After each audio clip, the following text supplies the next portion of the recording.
അപ്പോൾ ഇനി കുറച്ച് നാളത്തേക്ക് UK സൂര്യപ്രകാശത്തിൻ്റെ നാളുകളാണ്. പൂക്കളുടെയും വർണ്ണങ്ങളുടെയും കുറച്ച് സമയമാണ് ഇനി ഇവിടെ. സ്പ്രിങ് തുടങ്ങി നമ്മുടെ ഓൾമോസ്റ്റ് ഗാർഡനിലും പാർക്കുകളിലും അങ്ങനെയുള്ള സ്ഥലങ്ങളിലൊക്കെ ആയിട്ട് ഡാഫഡിൽസാണ് ഇവിടെ ആദ്യമായിട്ട് ഇപ്പോൾ വന്നിരിക്കുന്നത്.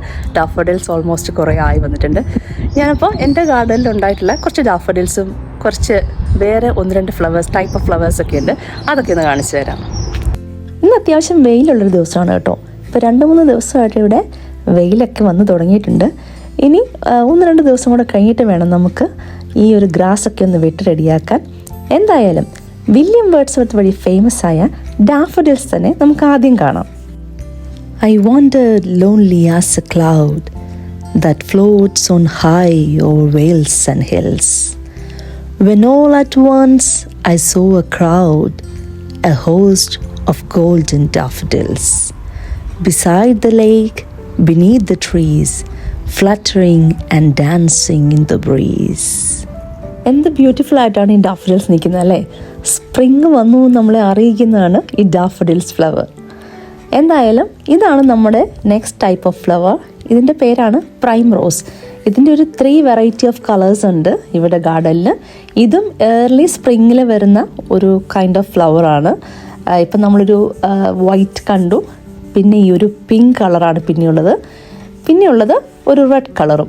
ഇതിൻ്റെ എല്ലാത്തിൻ്റെയും ഇൻസൈഡ് കളർ എന്ന് പറഞ്ഞു കഴിഞ്ഞാൽ ഈ ഒരു യെല്ലോയാണ്. നിങ്ങൾക്ക് കാണാം 3 ഫ്ലവറിൻ്റെയും അതിൻ്റെ ഇൻസൈഡ് യെല്ലോയാണ്. പെരിഫറിയിലോട്ട് വരുമ്പോഴാണ് ഈ ഒരു 3 കളേഴ്സുമായിട്ട് നിൽക്കുന്നത്. ഇതാണ് വെർജീനിയ. ബെൽ ഷേപ്പ് ഫ്ലവേഴ്സാണ് ഇതിൻ്റെ ഒരു പ്രത്യേകത എന്ന് പറയുന്നത്. ഈ സോസർ ഷേപ്പിലുള്ള ഫ്ലവറാണ് ലണ്ടൻ റോസ് അല്ലെങ്കിൽ ഹെൽബോൾ. ആ ഒരു ലെൻറ്റ് പീരീഡിലാണ് ഇതിൻ്റെ ഒരു ഫ്ലവറിങ് കൂടുതലായിട്ടുണ്ടായിരിക്കുക. അതുകൊണ്ടാണ് ആ പേര്. ഇതിൻ്റെ പിങ്കും ഡീപ്പ് പർപ്പിളുമാണ് ഇവിടെയുള്ളത്. ഈ നല്ല ബ്ലൂ കളറുള്ള പ്ലാന്റാണ് ഗ്രേപ്പ് ഹയാസിത്ത്. പേര് വരാനുള്ള കാരണം എന്തായിരിക്കും നമുക്ക് ആ ഷേപ്പിൽ നിന്ന് തന്നെ അറിയാം.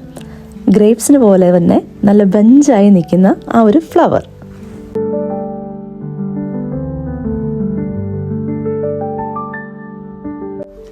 അതോടൊപ്പം തന്നെ നമ്മുടെ ഈ ഗാർഡനിലുള്ള മറ്റ് ചെറിയ മരങ്ങളും ചെടികളും ഒക്കെ പതുക്കെ തളിർത്ത് തുടങ്ങി.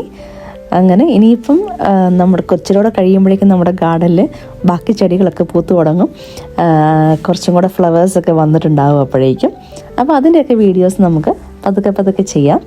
എനിവേ ഇന്നത്തെ വീഡിയോ ഞാൻ വൈൻഡപ്പ് ചെയ്യുകയാണ്. അപ്പോൾ thanks for watching. See you in another video. By.